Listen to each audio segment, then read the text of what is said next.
દે ભાઈ આઈફોન લઈ દે માર ભાભીને નો લેવાય તને ખબર પડે કેમ એમ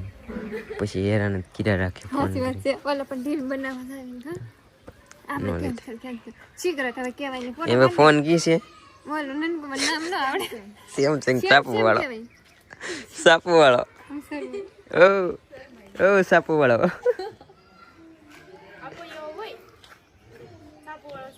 હાલે હાલે બધા વી ગયા અમે ફોટા પાડી દીધા રિહાણા માર ભાભી કે અડધો ફોટો પાડ્યો કે હવે આખો પાડવો મને ન ખબર પડતી કે આવડે અરે કેમ ન હોય નો ભાઈ હું પેલી વેલી આવી કે તને બસ ઊભી રહે ના પાડ દઉં પાડ દે ભાઈ ફોટા પાડો હાટુ થીન હૈયા સડે તો એમ કતે દાખને હૈયા સડે થી રહે તો કે 10 વાગે માણા કહે કે કાલે આવવાનું એમ ફોન કરીને બોલો આને યાર કે ક્યાં આ મારા મામી ને મારે શું કેવું હું કરું કો જા રહે તો 10 વાગે કેવાનું